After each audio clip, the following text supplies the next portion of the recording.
আজ আর মইনকাক নিম্বর ইস্তফা আমাকে পাওয়া যাবে। আমি আমার ভাইকে তপন করব। ইসলামপুর ব্লক তৃণমূল কংগ্রেসের বড় সড় সিদ্ধান্তের কথা ঘোষণা করলেন ইসলামপুর ব্লক তৃণমূল কংগ্রেসের সভাপতি জাকির হোসেন।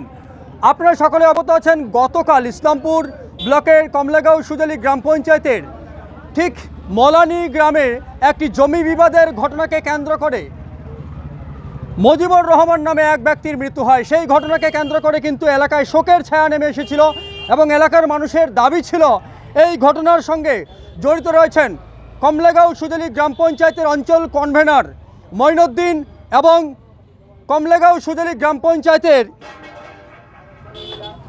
কাশিমগঞ্জ ২ নম্বর বুথের পঞ্চায়েত সদস্যের প্রতিনিধি ফারাজউদ্দিন এবং এর পাশাপাশি তাদের ৩ জনকে বহিষ্কার করা হয়েছে। অর্থাৎ বহিষ্কার করা হয়েছে এই মুহূর্তে কমলাগাঁও সুজালি গ্রাম পঞ্চায়েতের অঞ্চল কনভেনর মঈনুদ্দিনকে, সঙ্গে বহিষ্কার করা হয়েছে স্থানীয় পঞ্চায়েত সদস্য হুসনেরা বেগম এবং ফারাজউদ্দিনকে।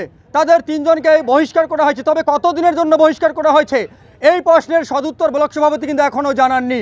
এখানে এই ঘটনায় এই বুথের মেম্বার যিনি এবং মেম্বারের স্বামী ফারাজ, এরা দুজনে ডাইরেক্ট যুক্ত আছে মানুষের কাছ থেকে এবং বিভিন্ন সোর্স থেকে যেটা আমরা খবর পাচ্ছি প্রত্যক্ষ বা পরোক্ষভাবে মঈনুদ্দিনের যোগাযোগ আছে। সেটা দলের পক্ষ থেকে আমরা তদন্ত করছি। তবে আপাতত আমরা ৩ জনকেই দল থেকে বহিষ্কার করে দিয়েছি।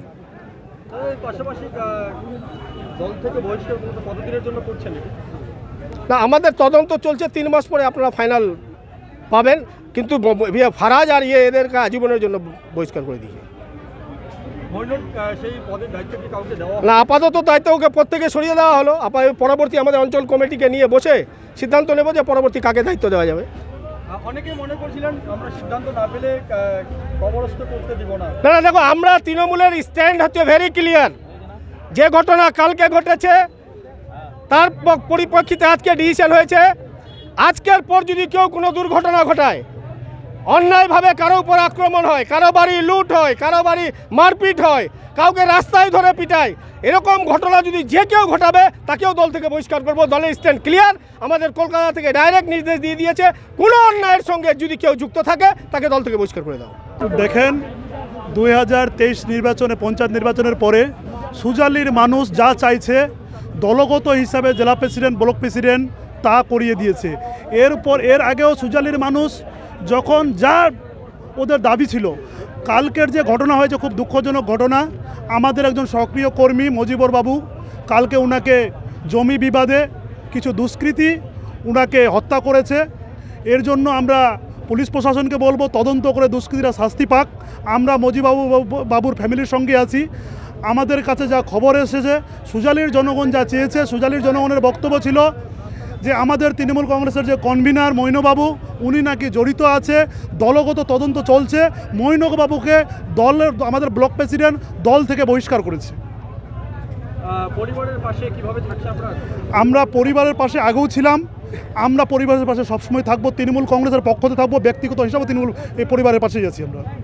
যে আজকে উনি যা হিসাবে স্টেটমেন্ট নিল সুজালির পক্ষ থেকে, পুরা জনগণের পক্ষ থেকে, সুজালির 25,000 মানুষ যারা এই সুজালির ভোটার আমাদের, তারা অনেক খুশি হয়ে গেল যে ব্লক প্রেসিডেন্ট এত তাড়াতাড়ি যে এরকম নির্ণয় নেবে। কেউ ভাবতে পারেনি যে একজন মেম্বার বা মেম্বারের স্বামী এরকম দুর্ঘটনা করে দিবে, কেউ ভাবতে পারেনি। এরকম শাস্তি পুলিশের পক্ষ থেকে আমরা আশা করব। যারা 7 জন ধরা পড়েছে, 7 জন কেসে জড়িত ছিল, 7 জন কেসে ধরা পড়েছে, তাদেরকে যেন কঠোর শাস্তি দেওয়া হোক। এবং বড়বাবুকে বলবো যে তাড়াতাড়ি তার মোটামুটি 1 থেকে 1.5 মাসের মধ্যে যদি আমাকে চার্জশিটটা দিয়ে দেয়, তারপরে তার ট্রায়ালটাও যদি শুরু করে দেয়, তা আমি অনেক অনেক ধন্যবাদ দিব বড়বাবুকে। বাকি আমাদের ব্লক প্রেসিডেন্ট যা সিদ্ধান্ত নিল, আজকে মোটামুটি হাজারের বেশি মানুষের সামনে ওরা সোশ্যাল মিডিয়াতে বা আপনার মিডিয়ার মাধ্যমে যা বক্তব্য দিল, যা হিসাবে ডিসিশন নিল, তাকে আমি তহে দিল সে ধন্যবাদ দিচ্ছি, শুকরিয়া আদা করব।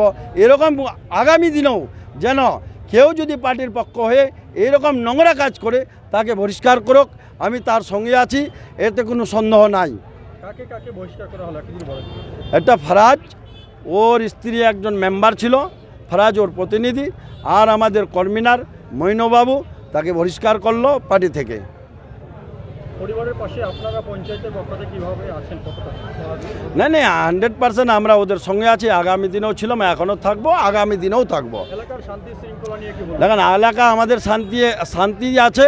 কয়েকজন আছে আমার সুজালিরে যে যারা বিভ্রান্তি করতে চায়, যে কীরকমভাবে বিভ্রান্তি করে, তাকে আজকে একটা ওরা রেজাল্ট পেয়ে গেল যে বিভ্রান্তি করার কী শাস্তি হয়। আর যারা এই গণ্ডগোলটা করেছে তারা 7 জনকে 7 জন অ্যারেস্ট করেছে, এখন পুলিশের কাস্টাডিতে আছে ওরা। পুলিশ, আমরা বারবার রিকোয়েস্ট করতেছি পুলিশকে, আইসি সাহেবকে, ডিএসপি সাহেবকে, যে তাদের জন্য কঠোর শাস্তি হয়। আগামী দিনে যেন এরকম কেউ মার্ডার কীরকম হয় যেন তাদেরকে কঠোর শাস্তি দিয়ে প্রমাণ করে দেওয়ার জন্য অনুরোধ করব, যে আগামী দিনে কেউ মার্ডার করলে সবার সোচবে যে এরকম মার্ডার করলে আমাদের কি হবে। যেরকম একটা ঘটনা ঘটেছিল লক্ষ্মীপুরে, এখনও পর্যন্ত 15 থেকে 16 জন ওই জেলে আছে, ওখান থেকে মৃত্যু হয়ে বাইর হয়ে আসে, সেরকম যেন এই 7 জন কারো হয়, এটা আমি আশা করব। আমরা অনেক খুশি, দল থেকে বহিষ্কার করলো মইনো আর ফারাজ মেম্বারের ওয়াইফকে, ওর স্ত্রীকে, হুসনেরা খাতুনকে মেম্বারি থেকে उसके বহিষ্কার করলো। আমরা অনেক খুশি। আমরা যে পার্টির লোকগুলো যে আসছিল, ব্লক প্রেসিডেন্ট আসছিল, ও সিদ্ধান্ত ভালো নিয়েছে আমার জন্য। আপনার দাবি ছিল যে আমরা ততক্ষণ পর্যন্ত মাইয়াতকে কবরস্থ করব না যতক্ষণ পর্যন্ত। হ্যাঁ, এটার জন্য দাবি ছিল, তো কর্মিনাল পর থেকে আর মেম্বার পর থেকে হাঁটাবার জন্য এটা আমার দাবি ছিল। হ্যাঁ, আপনার নাম বলবেন? আমার নাম জাকির হোসেন।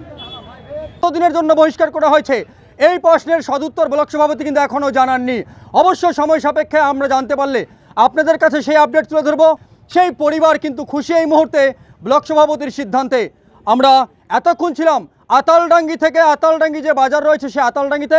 সমস্ত রকম বক্তব্য ব্লক সভাপতি থেকে শুরু করে সবার বক্তব্য শুনেছেন।